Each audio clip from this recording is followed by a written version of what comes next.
Baik, Assalamualaikum warahmatullahi wabarakatuh. Eh, kita lanjutkan kembali kuliah kita ya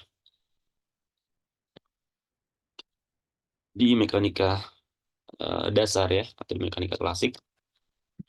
Nah, di pertemuan terakhir itu kita sudah sampai di pembahasan, kita mulai masuk di pembahasan mengenai dinamika partikel ya.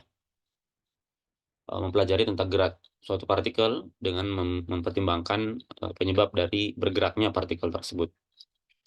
Nah, kita sudah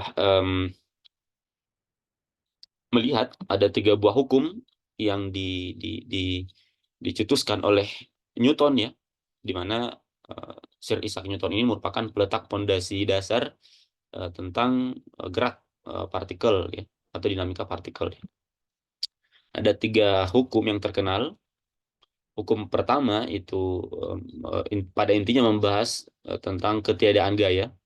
Jika resultan gaya yang bekerja nol, maka partikel itu akan tetap diam atau dia tetap bergerak dengan kecepatan konstan. Kemudian yang kedua itu um, efek dari adanya gaya ya. Percepatan satu partikel sebanding dengan resultan gaya yang um, dia berbanding terbalik dengan masanya ya. Partikel sebanding dengan resultan gaya yang bekerja dan berbanding terbalik dengan masanya ya. Kemudian yang ketiga itu membicarakan tentang interaksi dari 2 partikel. Di mana ketika 2 partikel yang saling berinteraksi maka gaya-gaya antar mereka itu besarnya sama dan arahnya berlawanan. Dua yang pertama itu sebenarnya dia menjelaskan definisi dari gaya ya, atau konsekuensi dari gaya. Sedangkan yang ketiga itu lebih ke bagaimana interaksi antara partikel-partikel yang ada ya, bagaimana gaya yang berlaku padanya. Nah, kemudian telah kita sebutkan bahwa ketiga hukum Newton ini itu baru berlaku atau dia valid jika dia bekerja dalam kerangka acuan yang inersial ya. Jadi dia bisa berlaku ketiga-tiganya hukum Newton ini ketika dia berada dalam kerangka acuan inersial. Nah, sekarang apa itu kerangka acuan inersial? Apa itu kerangka acuan inersial? Secara definisi bisa kita sebutkan bahwa kerangka acuan inersial itu merupakan kerangka acuan, saya tuliskan saja di sini, kerangka acuan inersial, kerangka acuan inersial itu adalah kerangka acuan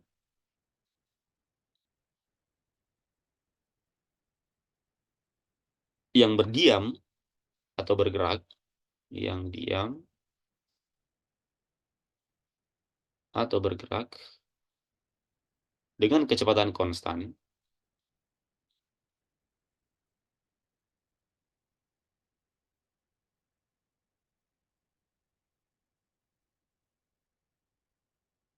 relatif terhadap kerangka acuan yang lain.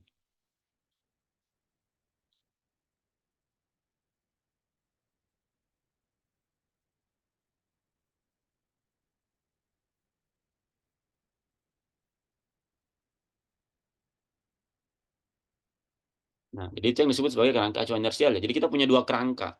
Nah, kerangka acuan yang kita anggap sebagai kerangka acuan inersial, ya itulah harus merupakan suatu kerangka yang diam atau bergerak dengan kecepatan konstan relatif terhadap kerangka yang lainnya atau kerangka acuan yang satunya ya. Ini secara definisi seperti ini ya. Mungkin bisa kita gambarkan. Jadi kita bisa gambarkan dalam suatu sistem koordinat. Kita punya 2 buah sistem koordinat dalam 2 buah kerangka yang berbeda. Sebentar. Nah, misalkan saja di sini kita punya satu kerangka ya. Kerangkanya seperti ini. Nah, seperti ini. Ini kita sebut saja kerangka K ya. Ini misalkan ini adalah sumbu X1, ini X2, ini X3. Atau boleh X, Y, dan Z ya. Yang mana saja. Nah, ini misalkan kita punya kerangka dalam sistem koordinat seperti ini ya, kartesian seperti ini. Nah, kemudian kita punya kerangka koordinat yang lain. Misalkan di sini kita punya kerangka yang lain di sini seperti ini.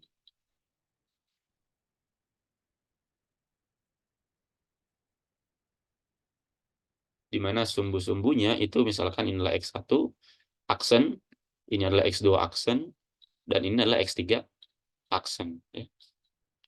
Nah, kemudian kerangka ini kita sebut sebagai kerangka keaksen. Nah, kerangka keaksen ini kita anggap dia bergerak ya, relatif terhadap kerangka K, misalkan dengan kecepatan V, di mana kecepatan V-nya itu adalah kecepatan yang konstan. Nah, jadi si kerangka keaksen ini itu dia bergerak dengan kecepatan konstan relatif terhadap kerangka K. Maka kita bisa mengatakan bahwa kerangka keaksen ini itu merupakan kerangka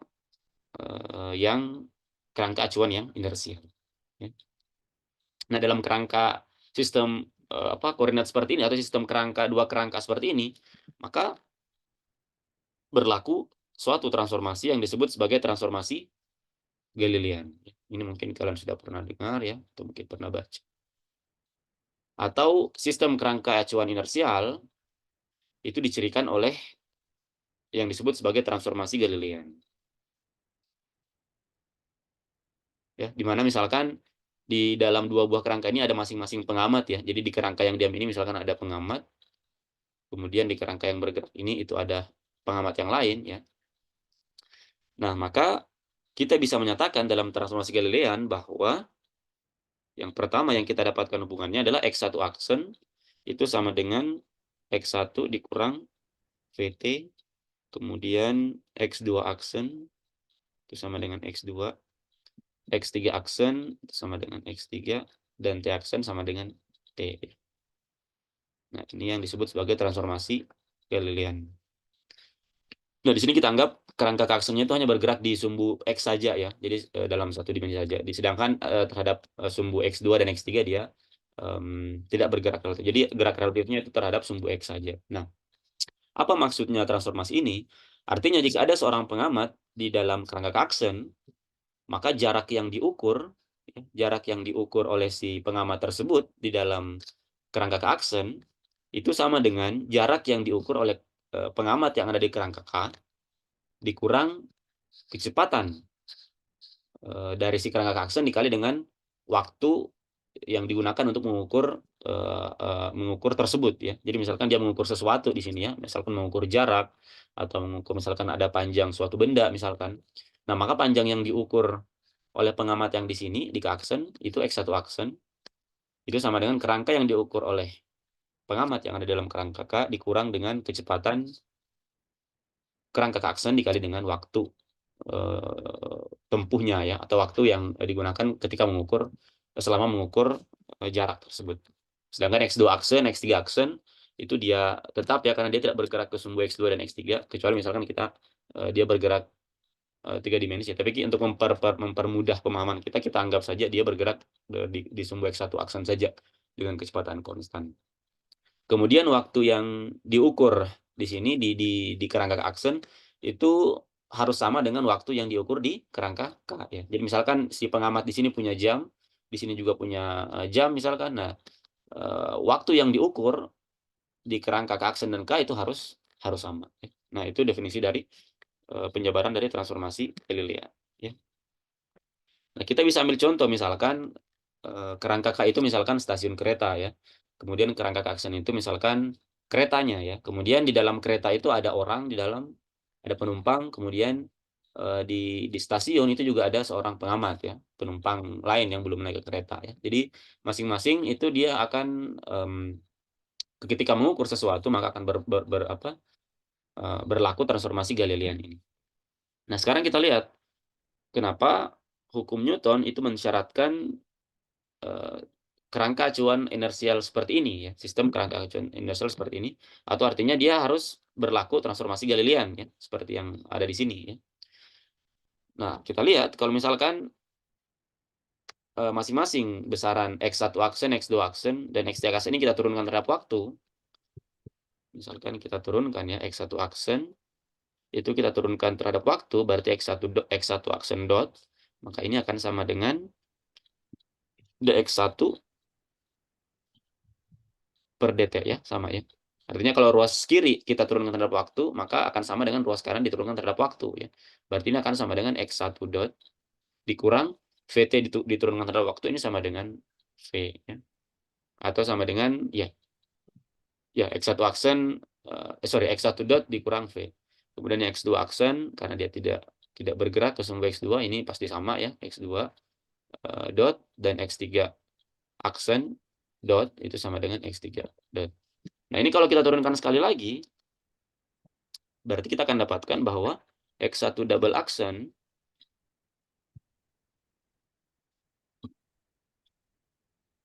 maka ini akan sama dengan X1 aksen diturunkan terhadap waktu ya. Berarti ini akan sama dengan X1 double dot, sorry ini aksen, dikurang V, karena sudah tidak ada komponen T-nya ya, maka ini akan sama dengan 0 ya. Berarti X1 double dot aksen itu sama dengan X1 double dot ya. Kemudian X2 juga sama, X2 double dot pasti akan sama. Kemudian yang X3 juga sama.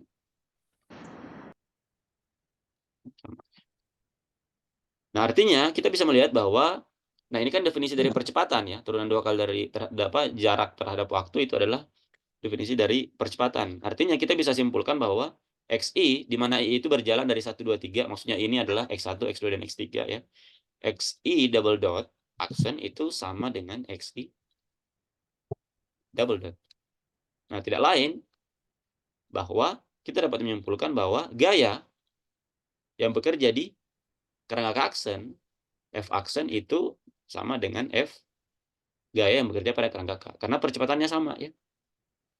Jadi walaupun dia bergerak dengan kecepatan konstan ya, menjauhi relatif terhadap kerangka K, tapi ternyata percepatan yang diukur dalam kedua kerangka tersebut itu sama ya. Nah, karena kita tahu definisi dari gaya itu adalah massa kali percepatan, massanya kita anggap konstan, percepatannya sama, artinya gaya yang diukur di dalam kerangka K aksen itu sama dengan gaya yang diukur dalam kerangka kerangka K ya. Nah, sehingga melalui ini kita bisa nyatakan bahwa hukum Newton yang berlaku pada kerangka K itu juga berlaku pada kerangka K aksen ya, karena gaya-gaya yang diukur di kedua kerangka itu sama. Nah, kalau misalkan dia tidak inersial, kerangka acuannya tidak inersial, artinya V-nya tidak konstan ya. Berarti dia punya percepatan di sini. Nah, tidak mungkin percepatan yang diukur di kerangka K aksen dan kerangka K itu dia akan sama. Nah, sehingga hukum-hukum Newton yang berlaku di dua kerangka ini itu harus berada pada sistem dengan kerangka acuan yang inersial. Jadi gaya hukum Newton akan berlaku di kerangka aksen jika kerangka aksen tersebut itu merupakan kerangka acuan yang inersial terhadap kerangka yang lain. Misalkan di sini kerangka aksen dia inersial terhadap kerangka diam atau bergerak dengan kecepatan konstan relatif terhadap kerangka K. Ya. Jadi misalkan ya, kalau misalkan kita coba bayangkan ya di stasiun, misalkan kita ada bola di sini ya. Bola ini tidak kita apa-apakan ya. Kemudian di dalam kereta misalkan di sini juga ada bola, misalkan kita taruh di atas meja ya. Meja dia bergerak dengan kecepatan konstan, maka kalau kita tidak berikan gangguan kepada kedua bola ini, maka bola ini akan tetap diam. Dan bola yang dalam kereta ini juga dia akan tetap diam. Artinya hukum yang berlaku, hukum Newton yang berlaku pada dua kerangka itu dia sama ya, atau gaya yang diukur di dua kerangka itu sama. Namun tentunya kondisi seperti ini itu kondisi yang sangat ideal yang bisa dipastikan tidak akan mungkin terjadi dalam kehidupan nyata ya, karena tidak mungkin kita menciptakan kondisi ideal seperti ini ya. Karena ketika di atas kereta kita taruh bola, akan saja ada gangguan dari luar ya, misalkan ada guncangan, misalkan kontur jalan yang tidak rata sehingga menyebabkan ada gangguan, sehingga memungkinkan si bola ini akan bergerak ya. Sehingga yang kita bisa katakan bahwa agar hukum Newtonnya berlaku, maka kita menganggap bahwa sistem yang terjadi di dalam kereta ini merupakan sistem yang ideal ya. Artinya kita menganggap tidak ada gangguan sama sekali, dia betul-betul bergerak dengan kecepatan konstan. Ya. Jadi kita bisa bayangkan, kita membayangkan mengabstraksi suatu kondisi kereta yang bergerak dengan kecepatan yang betul-betul konstan tanpa adanya gangguan dari luar. Walaupun sebenarnya tidak mungkin terjadi hal seperti itu ya. Nah, sehingga misalkan kita ambil contoh kontranya ya, atau contoh lawannya dari sistem ini, berarti kita punya sistem yang disebut sebagai kerangka yang non inersial, tidak inersial. Misalkan kereta ini tiba-tiba direm ya, tiba-tiba direm, maka otomatis bola ini akan bergerak ke depan ya. Berarti kerangka ini itu dia tidak inersial lagi, dia tidak kerangkanya itu tidak inersial lagi terhadap kerangka K ya. Misalkan dia diperlambat. Bisa dibayangkan ya kalau ini direm, berarti si bola ini dia tidak akan diam padahal awalnya dia bergerak dengan kecepatan konstan. Ya. Sehingga ketika kondisi tersebut terjadi, artinya kerangkanya sudah tidak inersial lagi, maka hukum-hukum Newton di dalam kereta ini itu belum tentu dapat berlaku. Nah, sehingga untuk mengantisipasi itu, kita bisa membayangkan bahwa ada gaya yang bekerja di luar sistem di dalam kerangka tersebut. Jadi menurut pengamat yang ada di dalam kerangka, ketika si kereta ini direm, itu tidak ada gaya yang diberikan menurut sudut pandang orang yang dalam kereta ya. Karena gaya pengeremannya itu diberikan dari luar kereta. Jadi seolah-olah tidak ada gaya, tetapi si bolanya bergerak. Artinya di situ hukum Newton dia tidak berlaku ya. Karena gayanya dari luar. Maka kita memperkenalkan yang disebut sebagai gaya fiktif ya. Nah, gaya fiktif itulah gaya yang muncul pada kerangka yang non-inersial. Nanti ini akan dibahas di akhir-akhir semester ya. Membahas tentang gerak partikel pada kerangka yang non-inersial. Tapi pada intinya ingin kita katakan bahwa agar hukum-hukum Newton tetap berlaku di dalam kereta tersebut ketika kereta itu direm, padahal menurut sudut pandang orang dalam kereta tidak ada gaya yang bekerja pada bola tersebut, tidak diapa-apakan, kita membayangkan ada gaya fiktif dari luar berupa gaya rem tersebut.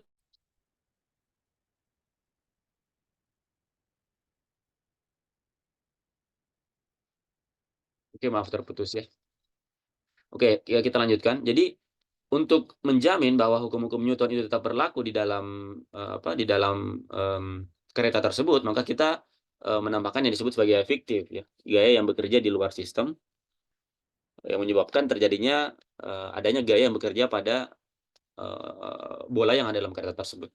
Contohnya misalkan yang lain adalah yang pernah sempat kita sebut di awal-awal kuliah, gaya Coriolis ya. Itu salah satu bentuk gaya fiktif ya, yang menyebabkan terjadinya perubahan gaya yang bekerja pada suatu partikel yang jatuh bebas ya. Nah, seperti itu ya. Nah, jadi pada intinya agar hukum-hukum Newton itu berlaku, dia harus bekerja pada suatu sistem dengan kerangka acuan yang inersial ya.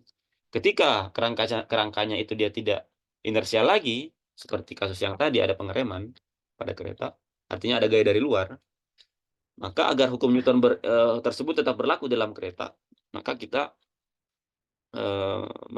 menambahkan yang disebut sebagai gaya fiktif ya, agar hukum Newton tetap bisa berlaku ya. Jadi itu syarat berlakunya hukum Newton ya. Nah, kemudian yang lain lagi yang perlu kita berikan perhatian adalah hukum yang ketiga ya. Hukum yang ketiga itu tentang interaksi dua partikel. Biasa juga disebut sebagai hukum aksi reaksi ya.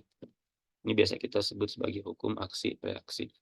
Nah, kalau hukum yang pertama dan kedua itu menjelaskan tentang definisi dari gaya, ketiadaan gaya, dan ketika adanya gaya, maka hukum yang ketiga itu, atau hukum aksi reaksi, itu sebenarnya merupakan hukum yang real terjadi dalam alam kita ya. Jadi hukum aksi reaksi itu berdasarkan hasil pengamatan, observasi pada fenomena yang terjadi pada alam ya, atau di sekitar kita.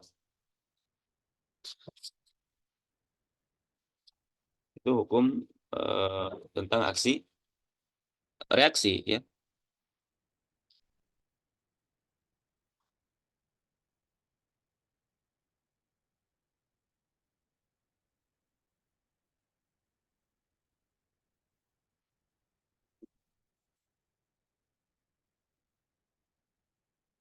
Nah, hukum aksi reaksi ini kita bisa membayangkan misalkan ya, dia bekerja pada dua buah partikel ya. Misalkan kita punya suatu partikel di sini, misalkan sebut saja ini M1, dan di sini ada partikel yang M2 ya. Nah, maka masing-masing partikel ini itu akan mendapatkan gaya atau mengalami gaya yang disebabkan oleh partikel yang lainnya. Jadi M1 ini dia akan mengalami gaya yang disebabkan oleh massa 2 yang arahnya ke arah kanan ya, F21. Artinya massa 1 itu mengalami gaya F21, artinya gaya yang disebabkan oleh benda 2 terhadap benda 1. Sedangkan yang M2 itu akan mengalami gaya F12, artinya gaya yang disebabkan oleh partikel 1 terhadap partikel 2. Nah, tapi gaya F12 dan F21 ini itu belum tentu sebagai hukum aksi reaksi. Kapan dia menjadi hukum aksi reaksi? Menerapkan hukum aksi reaksi ketika F12 dan F21 ini merupakan gaya sentral, ya. Jadi F12 itu akan sama dengan minus F21 jika dia merupakan gaya sentral. Apa itu gaya sentral? Gaya yang arah vektornya itu di sepanjang jarak antara keduanya. Jadi kalau misalkan jarak antara M1 dan M2 itu R, maka gaya F12 dan F21 ini itu merupakan gaya yang arah vektornya sepanjang jaraknya, ya, jarak R-nya. Nah, gaya sentral ini nanti akan dibahas lebih lanjut setelah mid semester nanti, ya. Tapi pada intinya yang ingin dikatakan di sini bahwa F21 dan F12 di sini memenuhi hukum aksi reaksi jika keduanya merupakan gaya sentral. Ada yang perlu diperhatikan di sini juga bahwa F12 dan F21 di sini itu dia bekerja pada dua objek yang berbeda. Catatan lain yang harus diperhatikan, dan ini banyak membuat miskonsepsi, ya. F12 dan F21 itu bekerja pada dua objek yang berbeda. Jadi F12 dan F21 itu tidak bekerja pada objek yang sama, ya. Bisa kita lihat di sini F21 itu bekerja pada M1 dan F12 itu bekerja pada M2. Makanya sering terjadi miskonsepsi ketika kalau kalian ingat di pembahasan mengenai gaya normal, ya. Itu sering terjadi miskonsepsi pasangan aksi reaksi, ya. Jadi misalkan kita punya kita punya balok yang ditaruh di atas lantai, ya. Kita tahu bahwa balok ini akan menerima gaya normal, ya. Kemudian balok ini juga dia memiliki gaya berat, ya. Nah, kalau kita tinjau gaya pada sumbu Y-nya, ya, karena kita anggap bahwa balok ini dia diam. Ya, sigma Fx itu sama dengan 0 karena tidak ada gaya yang bekerja di sumbu X, dan sigma Fy juga sama dengan 0. Gaya apa yang bekerja pada sumbu Y? Itu adalah gaya normal dan gaya berat, ya. Artinya N dikurang W itu sama dengan 0. Nah, terkadang kita salah paham di sini menganggap bahwa gaya normal dan gaya berat itu merupakan pasangan gaya aksi reaksi, ya. Karena kalau kita lihat secara kasar, N itu diarahnya ke arah sumbu Y positif, ke arah atas, dan W itu gaya berat itu dia ke arah sumbu sumbu Y negatif, ya, atau ke bawah. Dan besar skalarnya kita tahu bahwa besarnya sama, ya. N itu sama dengan W besar skalarnya dan arahnya berbeda. Nah, dan kalau kita lihat secara sekilas, maka itu memenuhi aksi reaksi, ya. Aksi reaksi adalah gaya yang besarnya sama tapi arahnya yang berbeda. Tapi ternyata kalau kita kembalikan ke definisi ini, maka sebenarnya gaya normal dan gaya berat ini bukan pasangan aksi reaksi. Karena kalau kita lihat di sini, dua buah gaya yang merupakan pasangan aksi reaksi itu harus bekerja pada dua objek yang berbeda, ya. Sedangkan kita lihat di sini gaya normal itu bekerja pada si balok, ya. Gaya yang bekerja dari si meja kepada si balok.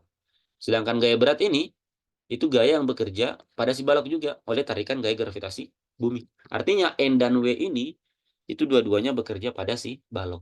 Dengan kata lain, N dan W itu bukan merupakan pasangan aksi reaksi. Sehingga apa? Aksi reaksinya. Nah, artinya kita akan punya gaya di sini untuk gaya normal, dia akan punya counter gaya di sini ke arah bawah. Kita sebut saja N aksen, ya. Di mana N aksen ini itu merupakan gaya sebesar N yang diberikan oleh balok kepada lantai. Kalau yang N, gaya yang diberikan oleh lantai kepada balok. Di mana N dan N aksen itu besar skalarnya sama, tapi arahnya yang berbeda. Sedangkan yang W, gaya counternya itu adalah, kita sebut saja dia punya, di sini ada WB, ya. Gaya berat bumi. Artinya W di sini itu adalah gaya berat yang diakibatkan oleh gaya gravitasi bumi yang menarik balok ke bawah. Sedangkan gaya WB di sini adalah gaya berat bumi akibat adanya tarikan dari si balok ini, di mana W dan WB ini besar skalarnya sama tapi arahnya yang berbeda. Ya. Diingat N dan W itu bukan merupakan pasangan aksi reaksi, ya, tapi walaupun besarnya sama dan arahnya berbeda, karena dia bekerja pada objek yang sama, pada si balok, sehingga pasangan N dan W itu berdasarkan kemana gaya pasangan aksi reaksinya itu bekerja, ya. Untuk gaya N, satunya bekerja kepada balok, satunya bekerja kepada lantai. Yang W, satunya bekerja kepada balok, satunya bekerja kepada bumi. Ya. Nah, itulah pasangan aksi reaksinya. Nah, kira-kira itu penjelasan singkat mengenai hukum 1-2, itu yang membahas tentang definisi gaya, ya. Kemudian hukum aksi reaksi itu membahas tentang interaksi partikel. Ya. Nah, tiga hukum Newton ini adalah hukum yang mendasari dinamika atau gerak partikel dengan mempertimbangkan kenapa dia bergerak. Ada gaya yang menyebabkan suatu partikel itu bergerak. Ya. Oke. Oke, selanjutnya kita akan membahas mengenai teori konservasi, ya. Teori konservasi, tapi kita simpan dulu. Saya akan memperkenalkan salah satu jenis gaya, ya, yang sangat familiar dengan kehidupan kita sehari-hari, ya. Dia sering ada dalam kehidupan kita sehari-hari, yang disebut sebagai gaya gesek. Ya. Nah, sebelum kita masuk ke teori konservasi, kita membahas dulu tentang gaya gesek. Gaya gesek atau gaya hambat, ya. Nah, tadi kita sempat menyinggung, kita akan bahas mengenai tentang teori konservasi, ya. Nah, gaya gesek atau gaya hambat ini itu merupakan gaya yang sifatnya non konservatif. Gaya yang non konservatif. Nah, gaya gesek atau gaya hambat ini itu sering sekali terjadi di sekitar kita, ya. Misalkan kita berjalan, maka akan ada gaya hambat udara yang mengenai kita, ya. Semakin cepat kita berjalan, maka semakin besar pula gaya hambat yang kita rasakan. Misalkan kita punya sesuatu, kita gelindingkan di meja, semakin kasar permukaan meja tersebut, maka semakin besar gaya geseknya. Nah, gaya gesek atau gaya hambat itu merupakan gaya yang disebut sebagai gaya yang bersifat non-konservatif, ya. Apa itu gaya non-konservatif? Jadi kalau ada gaya non-konservatif, seharusnya ada gaya yang konservatif. Nah, ini seharusnya, dan saya kira sudah dipelajari, ya, di Fismat 1, ya, di Fisika Matematika 1. Kalau kalian sudah belajar vektor, seharusnya sudah belajar mengenai gaya atau besaran vektor yang bersifat konservatif. Apa itu besaran vektor yang konservatif? Gaya ini adalah vektor, ya. Dan dia gaya tersebut dia bersifat konservatif dalam definisi vektor. Bisa dibuka catatannya kembali, ya, di pembahasan vektor. Kapan gaya itu disebut sebagai gaya yang konservatif? Itu ketika gaya tersebut itu bisa dinyatakan sebagai gradien suatu potensial, ya. Misalkan potensial P. Nah, ini biasanya ada tanda minus di sini sebagai konvensi, ya. Nah, kapan gaya F atau vektor F ini dianggap bersifat konservatif? Jika gaya F ini bisa dinyatakan dalam gradien suatu potensial. Nah, potensialnya itu bergantung dengan tinjauan kasus kita, ya. Misalkan gaya gravitasi berarti dia potensial gravitasi. Kalau gaya kolom berarti potensial listrik, ya. Nah, dia konservatif kalau dia bisa dinyatakan dalam suatu gradien dari suatu potensial. Konsekuensinya apa? Maka usaha yang bekerja pada gaya tersebut itu dia tidak bergantung pada prosesnya, tapi hanya bergantung pada keadaan awal dan keadaan akhirnya saja, ya. Jadi usaha yang bekerja pada gaya tersebut, misalkan kita pindahkan suatu benda dari titik 1 ke titik 2, ya. Nah, itu bisa dinyatakan dalam kalkulus vektor itu sama dengan integral F dr, ya, seperti ini. Misalkan dari titik 1 ke titik 2, ya. Misalkan kita punya titik 1, sini titik 2 di sini, ya. Partikelnya bergerak dari 1 ke 2. Usaha yang bekerja pada gaya terus atau gaya ya usaha yang bekerja pada gaya tersebut itu dinyatakan seperti ini. Atau kalau kita masukkan F-nya, maka kita akan dapatkan ini sama dengan minus integral del P dot dr. Nah, di kalkulus vektor, kita tahu bahwa hasil dari integral ini itu sama dengan integral dari dp saja ya.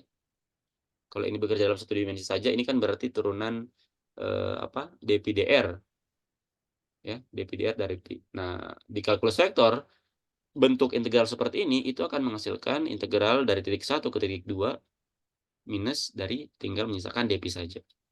Nah, kalau kita selesaikan integralnya ini, berarti ini akan sama dengan minus Pi dengan batas titik 1 ke titik 2 ya. Atau sama dengan minus Pi2 dikurang Pi1. Atau minusnya dikalikan masuk, berarti kita dapatkan bahwa usaha yang bekerja pada partikel tersebut melalui gaya F ini, itu sama dengan Pi1 dikurang Pi2. Artinya, kita hanya melihat potensial di titik awal dan potensial di titik akhirnya saja. Kita tidak melihat prosesnya ya. Jadi walaupun misalkan lintasannya itu berbentuk seperti ini, usaha yang bekerja jika gaya tersebut konservatif itu hanya bergantung pada kondisi awal dan kondisi akhirnya saja. Ya. Dengan kata lain bisa kita katakan kalau misalkan gayanya itu gerak partikelnya itu bersifat loop ya, atau dia kembali ke posisi awal, maka usaha yang bekerja itu sama dengan 0 ya.